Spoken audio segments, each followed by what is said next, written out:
Bloomington, we'll see how. We'll also discuss the size versus speed issue, and we'll scout Minnesota as the Little Brown Jug battle looms ahead. All that and more coming up next.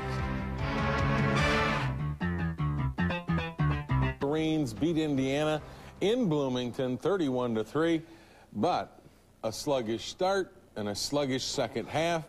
You'll take the win, but boy, there's a lot for you to work on, isn't there? Well, I think so, Jim, but I'm very happy because we were supposed to have the down week, which we didn't have, and our defense played extremely well. When you can hold a team to under 150 yards total offense, sack a quarterback 9 times, you got to feel pleased, and quit self-destructing on offense. We had 2 touchdowns called back. We had too many major penalties that took us out of scoring opportunities. You talked about coming back. You were supposed to have a down week after Michigan State and Iowa back-to-back. That didn't happen. You say that says something about the character of this club. I think this team does have good focus. I'm quite proud of the way they go to work on our Tuesday and Wednesday practices, and we got to keep it up, though. That's the thing. We can't start patting ourselves on the back too soon. Well, I don't think you have to pat yourselves on the back because in the first possession, Indiana started patting themselves on the back and put you on the defensive. Right. They come out here, and a couple times we had the coverages mixed up, but they come out, and this is a very fine receiver, Lewis, and Green can throw the football. One thing that helped us throughout the game, we got some pressure to him. You're going to see in a minute. But here they hit their tight end, and Hale had a big day over the middle. He's a hard kid to tackle. You got to tackle those tight ends a little lower than what we tried to do, but I think he had 10 catches, and they open up the game with a 3-0 lead. Now, in your first 2 possessions, you can't do anything with them, and they get the ball back. Right, we had a couple blocking adjustments that we just messed up on. Then here's Matt Dyson's coming, getting good pressure.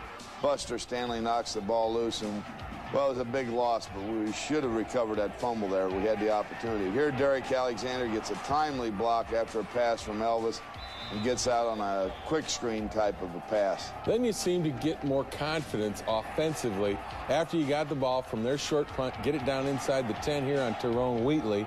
You seem to be a more confident offensive player. Yeah, we were. And then here we come back, and we did this to him last year with Desmond, but Elvis hitting Derek Alexander. Derek has had 4 touchdowns, Jim, this year, and he's had 3 touchdowns called back. And you can't hurt yourself in that respect. Here, Wheatley, now, we had some holes in there. We had some good blocking. The first 2 possessions, we had major breakdowns in blocking schemes, but then we come back with a nice screen pass here. Joe Cacuzo, Steve Everett splitting the seam, and then Wheatley taking it in on the screen. At 14-3 now, did you feel like, well, at least we're, into the game a little bit, even though Indiana wasn't out of it?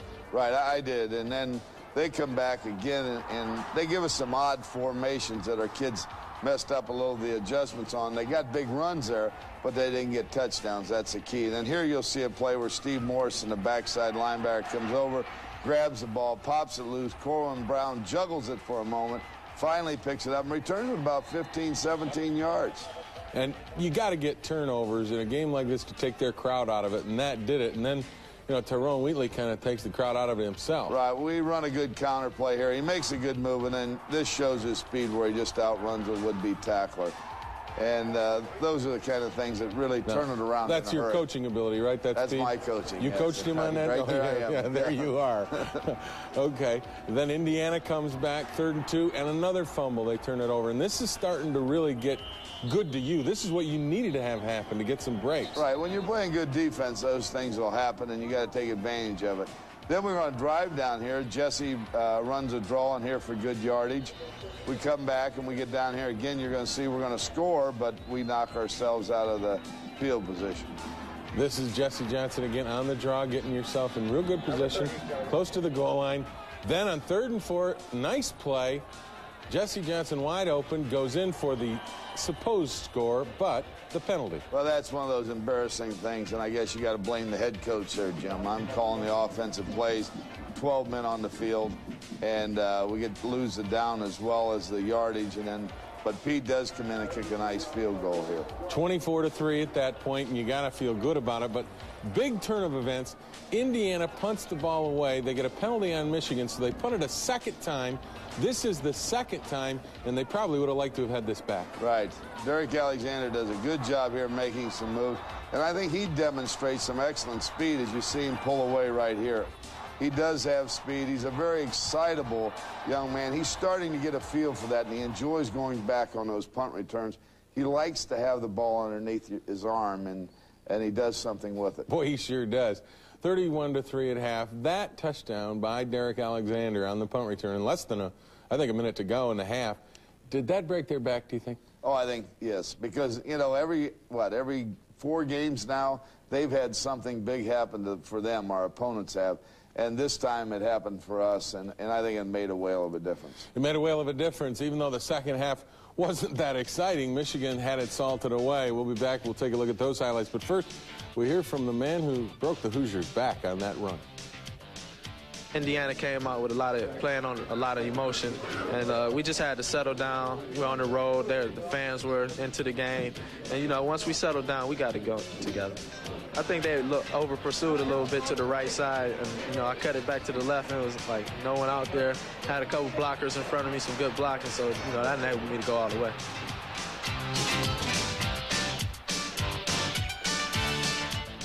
Not to let them get any holes in our offense. They run a lot of ISOs, a lot of sweeps. We kept them on the line, created a new line of scrimmage, so we stopped them. That's what we did. This team's coming together.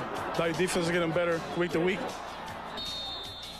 Defense certainly came together, as Tony Henderson said in the second half. 31-3 was the halftime score. Nothing happened in the second half, no scoring. And I know that's not what you wanted when you went in the locker room at half. You wanted to come out and you wanted to be aggressive and put some more points up. Yes, you want your defense to continue playing like it was, but the offense has to score points. That's what it's out there for. And we're going to see, and we're going to figure out ways to stay away from 9 penalties again to keep us out of the end zone. Because in big games, Jim, that's going to make the difference. The one thing you can count on, though, when you play good defense, and you had Indiana, for the most part, bottled up, put tremendous pressure on the quarterback. Right. There's no question about that. Hutchinson did well, and I think he had 3 sacks, Jim, and the pressure was tremendous, and that really made the difference. You get 3rd and 15 here, and you're starting to, you know, move the football. You got some things going, and that's the key to, I think, the offense. But then you self-destruct down the road. But this is one of Elvis' better throws in his drive. Stepped up in the pocket there. And, Jim, in here, before we show this, we should remember that he got sacked on a couple occasions, and we kept talking about him, okay, just keep your head up and looking downfield. Here's Eddie Davis coming up on a draw, because so often your quarterbacks will start looking at the rush and the pressure. Then here we throw a nice ball by Elvis to Derek Alexander in the corner. Another touchdown. It's called back because we have a holding call or a pushing in the back by one of our linemen. And that's what you can't have. No, we can't have that. And we attempt a field goal here, and we hook it wide right. I think Pete looked up a little quick on that. He's got to keep his head down. So you have 2 touchdowns called back by penalty. You had a good drive going. How mad were you? Well, I was mad. Needless to say, you know, I always feel, you know, you got to get in there. I hate to punt, but you've got to put points on the board when you get scoring opportunities. And penalties are a part of discipline. And that way we got to start getting in a better focus. Jesse ran the ball. Now Eddie Davis comes back with a good run here at 30-some yards. Puts us in field position. There's a couple, about a minute to go in the game. We're driving down here, and on 4th down, we tried Jesse up inside. He gets hit in the backfield trying to dive over and drops the football. It's our only turnover of the day, and as you indicated, Indiana had several of them, which we took advantage of. 31-3 is the final. No scoring in the second half. You know, a nice victory, but, you know, we talked earlier this season in a game, you got a bad taste in your mouth a little bit, having a big lead and then not doing anything with it in the second half. Does this game leave you with that same taste? Right. If it would have happened the other way around with a poor first half and a tremendous second half, then you'd feel good about yourself. So it weighs itself out, but you know what you have to work on. But again, you know, 31 points, and they get 3s, not all bad, and you got to be happy with that. You talked about discipline. How do you coach discipline? How do you coach no penalties? Well, I've been talking about it for 3 weeks, but I think I'm listening to myself, and some people aren't hearing me. So I think we'll have to do some other things as far as maybe a little disciplinary action for those people, because really what they're doing is taking away from the team when you do those things, and you just got to keep your cool. I will say on most occasions, Jim, that it's younger kids. But younger kids, if they're going to play, if you're going to play as a freshman and a sophomore, you got to be responsible for your actions so it doesn't hurt the team. We had a very speedy day against the Hoosiers. going back to previous games, like the Houston, Shante with their interception, Corin Brown a couple of weeks ago with the fumble recovery, and this week again, I think it was Corin with the fumble recovery again. So the guys go out there and they play tremendous defense, and they just set us up very well. When you have your defense out there playing hard like they did, and they get us a turnover like that, you almost have to owe it to them to come back with a play like that, because the guys go out there and they work very hard.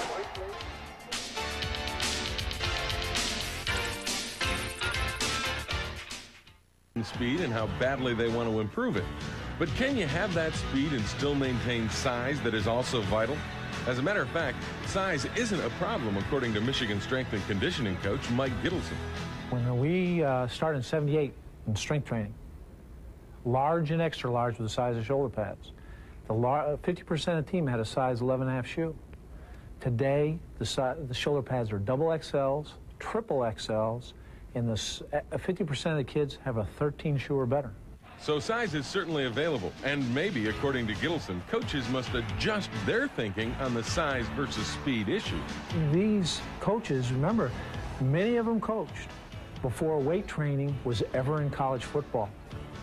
And many of them had to accept that the players are bigger and larger now.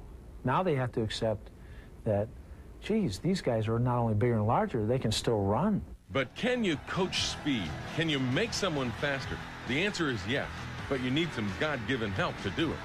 The number one thing is genetics. You got to have great genetics. That's why we recruit. You go out and find the people that are gifted. And then you got to bring it out of them what they already have. And if we're fortunate to select the right kids, and I work hard and they work hard, we can bring it out of them. And, you know, of course, there's tremendous examples of that. I think Elvis Gerbeck is, you know, a gangly 211-pound kid who's now 231 or 232 and has almost decreased his 44-10 since he's been in college. So speed can, in some cases, be an acquired gift. But for the most part, speed, if you want it on your team, must be recruited. Maybe a more telling barometer on the size versus speed issue is not gaining speed at all. According to Gittleson, adding size and maintaining speed is where we should focus the debate. I think the great examples are the kids like Steve Everett, who was a fast kid out of high school, who is no faster today, but no slower. Yet he weighed 225, and now he's 290. You know, and that's where it's at. Now put in all that size, keep all your quickness, and now be a big man. I mean, that's where it is. That's weight training. Size versus speed. Well, what did you think about Coming up on College Coaches Poll next.